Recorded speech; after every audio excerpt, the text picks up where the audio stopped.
¿Cómo persuadir? Jugando con palabras. ¿Qué es la argumentación? La argumentación, según las teorías de Austin y Searle, es un acto de habla. Esto significa que la argumentación es una acción que implica lenguaje. Es algo que hacemos, por lo tanto, con las palabras. Y esto implicará necesariamente el uso del lenguaje natural. Y no de lenguajes, por ejemplo, como la lógica y la matemática, que son lenguajes formales. La argumentación, como todos los actos de habla, tiene tres niveles. Consta de tres aspectos o tres dimensiones. En primer lugar, la dimensión del acto locutivo, que tiene que ver con el sentido, con el contenido, con el significado, por ejemplo, de los enunciados que componen el argumento. En segundo lugar, hay el acto ilocutivo, que no tiene que ver con el sentido, sino con la fuerza, con aquello que estamos haciendo cuando utilizamos este acto de habla. Por ejemplo, en el caso de la argumentación, la fuerza es argumentar. Por último hay el nivel del acto perlocutivo, que tiene que ver con el efecto, con la finalidad, con aquello que se quiere conseguir. Y esto es la persuasión. La dimensión pragmática del nivel perlocutivo, esto que tiene que ver con la persuasión, es clave para relacionar la teoría de la argumentación con la retórica. Y concretamente, en los próximos minutos, vamos a hablar de la historia de la retórica para contextualizar el tema de la argumentación. Vamos a ver, por lo tanto, la historia de este arte, la retórica, que tiene como objeto la persuasión. Roland Barthes nos habla, por ejemplo, de la idea del imperio de la retórica. La retórica es un término con muchos significados, con muchas connotaciones, y por lo tanto podríamos decir que es objeto de una sobredeterminación. En la historia, el sofista Gorgias, en los siglos V y IV antes de nuestra era, decía que el poder de la palabra es inmenso, en el sentido de que con la palabra se puede conseguir la adhesión, se puede conseguir entristecer, se puede conseguir motivar, se puede conseguir animar a una audiencia determinada. Por lo tanto, el poder de la palabra indica también una cuestión política que tiene que ver con la soberanía. La retórica, por lo tanto, es una práctica, implica un código e implica también una disciplina determinada, una serie de técnicas para conseguir este objetivo de la persuasión. Decía Aristóteles que la retórica no tiene territorio específico o tema propio, puesto que se encuentra en todas partes.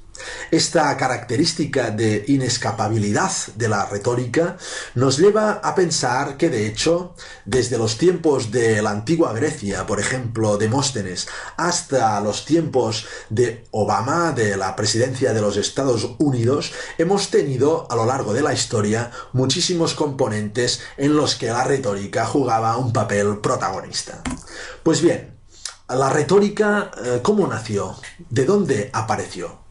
La retórica nació en Siracusa en el año 485 antes de nuestra era. La retórica no es directamente la persuasión, sino que es la técnica y los medios para conseguir la persuasión. El contexto de aparición, de nacimiento de la retórica fue una revuelta democrática en la ciudad-estado de Siracusa que derrocó la tiranía. Luego de la derrota de la tiranía, los ciudadanos tuvieron que decidir cómo se distribuían las tierras que habían estado expropiadas por el tirano. En este sentido, tuvieron que organizar tribunales populares en los que los ciudadanos tenían que argumentar delante de un jurado que tal tierra o tal parcela era de su propiedad. Por lo tanto, fue necesario que una serie de maestros, como Empédocles, el filósofo, pero también como Corax y como Tisias, empezasen a iniciar a los ciudadanos en el arte de la argumentación, en cómo estructurar, producir y realizar discursos. En este sentido, la persuasión en los tribunales fue el primer ejemplo propiamente de retórica en la historia. Y en este sentido, el género forense dio nacimiento al arte, al estudio y a la disciplina de la retórica. es decir, de las técnicas para alcanzar la persuasión. En este sentido, cabe destacar que las dos características fundamentales que tuvo la retórica desde su origen fueron que su objeto no era tanto la verdad como la verosimilitud. Es decir, aquel que argumentaba ante un tribunal tenía de algún modo que conseguir que aquello que estaba diciendo pareciese cierto, fuese verosímil. Y en otro sentido, y muy importante, la retórica, como hemos dicho antes, no es directamente la persuasión, sino que es todo el discurso, toda la disciplina, todo el lenguaje enfocado a conseguir los mejores medios para alcanzar la persuasión. Y en este sentido, la retórica es un lenguaje sobre el lenguaje, un discurso sobre el discurso. Y en este sentido es también un metalenguaje. En sus orígenes, la retórica ya fue acusada de ser una disciplina vacua, sin contenidos, pura estilística. Y este tópico, este estereotipo sobre la retórica ha seguido de algún modo hasta nuestros días cuando, por ejemplo, un escritor moderno como Ambrose Bierce dijo que la retórica es la conspiración del lenguaje y la acción para engañar a la inteligencia. Según Roland Barthes, el imperio de la retórica se basaba en 6 características. En primer lugar, era una técnica, un arte. Es decir, se basaba en el hecho de organizar un conjunto de reglas para obtener la persuasión. Y en este sentido, el paradigma para entender la ética tiene que ser necesariamente instrumental, tiene que ser técnico. En segundo lugar, la retórica antigua fue también una enseñanza. Implicaba una vía institucional para transmitir una serie de aprendizajes sobre cómo persuadir. En tercer lugar, implicó también una ciencia, esto es, un campo de observación sobre el lenguaje para ver qué características debía tener para conseguir este efecto que es la persuasión. En este sentido, la retórica en sus orígenes fue sobre todo una sintagmática, esto es, fue un problema que tenía que ver con la organización y la estructuración de las partes del discurso. En cuarto lugar, la retórica es también una moral, en el sentido que implica a la retórica una serie de reglas que se deben cumplir para conseguir estos objetivos. Y en este sentido, todos estos códigos implicaban también una reflexión ética sobre el uso de la retórica. En quinto lugar, la retórica es también una práctica social. Es una técnica para conquistar y para conservar la propiedad de la palabra. Y en este sentido, la retórica tiene mucho que ver con la gestión y administración de los que tienen propiedad sobre la palabra. Y aquellos que, por así decirlo, quedan fuera de la retórica porque no dominan estas técnicas y no tienen estos conocimientos. Y en este sentido, la retórica, como práctica social, dividió de algún modo a la sociedad entre aquellos que podían hablar bien y aquellos que de algún modo no podían dominar el arte del bien decir. Por último, la retórica es también una práctica lúdica, en el sentido que a lo largo de la historia, el uso oficial de la retórica, los discursos de tipo formal, generaron también una serie de juegos, de sátiras y de críticas también retóricas contra el uso oficial del lenguaje. Estas 6 características conforman de algún modo el núcleo duro, según Roland Barthes, de la retórica antigua. Del imperio de la retórica pasamos ahora a la república de la argumentación. En sentido amplio debemos decir que la retórica incluye también la teoría de la argumentación. En este sentido, es importante recordar que el argumento como acto de habla que tiene como finalidad justificar o refutar un enunciado, de algún modo esto nos lleva a pensar que la argumentación se basa no tanto en oraciones como en enunciados. Es decir, el enunciado es el contenido de las frases o las oraciones que entran en juego en la argumentación, pero no se identifican. Diferentes oraciones pueden tener un mismo contenido, pueden significar un mismo enunciado. Cuando hablamos de retórica, además, debemos distinguir entre opiniones, sentimientos y hechos. La retórica tiene que ver con el campo de lo opinable, que es un campo que no es evidente por sí mismo, pero que tampoco es irracional, sino que es un campo donde las opiniones deben estar sustentadas con razones.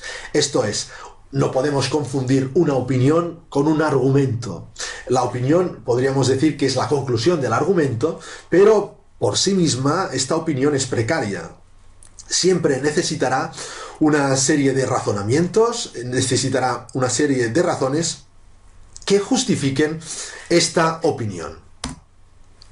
Según Perelman, en el renacimiento de la retórica, hay una diferencia en la argumentación entre persuadir, que tiene que ver con un auditorio concreto, y convencer, que sería un uso del lenguaje de tipo general, donde el objeto de la persuasión, o de la convicción en este caso, sería un auditorio ideal. La argumentación, en sentido actual, es una competencia democrática porque implica el autocuestionamiento de nuestras opiniones, en el sentido que si bien no podemos establecer que en la argumentación hay verdades sagradas o dogmas que no pueden ser discutidos, también debemos decir que en la argumentación no todas las opiniones valen lo mismo, sino que el valor de las opiniones dependerá de la capacidad de movilizar y de generar argumentaciones. En este sentido, la argumentación implicará también un autocuestionamiento, una autocrítica que tendrá por objetivo el hecho de mejorar, el hecho de conseguir un progreso en la capacidad de defensa de nuestras opiniones, pero también en la capacidad de modificar nuestras propias opiniones. La argumentación, por otro lado, implicará siempre una apertura a la alteridad. No tendría sentido hablar de argumentación si no tuviésemos en cuenta que la argumentación implica siempre una relación social. Y en este sentido, la argumentación no es nunca un monólogo, sino que tiene componentes claramente dialécticos, donde el que argumenta se dirige siempre a otro. Y en este sentido, hay una apertura a la alteridad para dar razones, pero también hay apertura a esta misma alteridad para comprender las razones y examinar las razones del otro. En este mismo sentido, la argumentación como efecto retórico combina la competición, el agonismo, una cierta agonística, porque en todo debate se trata de conseguir la mejor forma de argumentar, y en este sentido se trata de conseguir la adhesión de los demás participantes, y en este sentido tiene claramente un marco competitivo, agonístico, pero al mismo tiempo este marco agonístico, competitivo, no tendría sentido sin una base de cooperación. Cuando se argumenta, se hace exactamente lo mismo que, por analogía, podríamos entender en un deporte. Esto es, se deben cumplir una serie de normas, una serie de reglas en las cuales se coopera por parte de todos los participantes, porque con el objetivo de conseguir luego que, siguiendo estas mismas reglas, uno pueda conseguir el efecto de la persuasión. No tendría ningún sentido ni ningún valor conseguir la persuasión, si hablamos de argumentación, saltándonos estas propias reglas, estas mismas reglas, es decir, vulnerando estas normas y por lo tanto transgrediendo lo que sería una buena argumentación sólida y atenta a todas las razones. Pues bien, la argumentación como capacidad crítica tiene que ver con una habilidad que se puede conseguir, que se puede mejorar, pero también tiene que ver con una actitud, que es una actitud crítica que sirve para mejorar nuestra propia capacidad de argumentar, pero al mismo tiempo también para conseguir detectar aquellos elementos que en la argumentación por parte de los demás pues pueden ser objeto de crítica o pueden ser objeto de objeciones para conseguir una mejor argumentación. Para finalizar, los ámbitos de la argumentación nos los encontramos prácticamente en todas partes. En la sociedad civil, en la política, en la justicia, en el mundo profesional y también en la academia. Estudiar argumentación, por lo tanto, va a ser algo que no se circunscribe solo en aspectos concretos de nuestra vida, sino que la retórica, la argumentación, como medio del lenguaje, es también necesariamente un entorno que, como decía Aristóteles, es omniabarcable, es omnipresente y nos interesa a todos. Finalmente, como conclusión, debemos decir que argumentar no es simplemente afirmar un punto de vista, sino que argumentar implicará ya siempre un esfuerzo para apoyar un punto de vista con razones. Esto lo dice Weston en un libro que se titula Las claves de la argumentación. El estudio del pensamiento crítico, por último, es una rehabilitación del viejo imperio de la retórica. No debemos confundir aquí retórica con mala retórica. Y en este sentido, la argumentación nos da los instrumentos, nos da las herramientas para tratar de conseguir mejorar nuestras capacidades y nuestras habilidades y nuestras actitudes para conseguir ser persuasivos. Las referencias que he utilizado para realizar esta primera sesión son estas que se pueden ver ahora mismo en pantalla. Muchas gracias.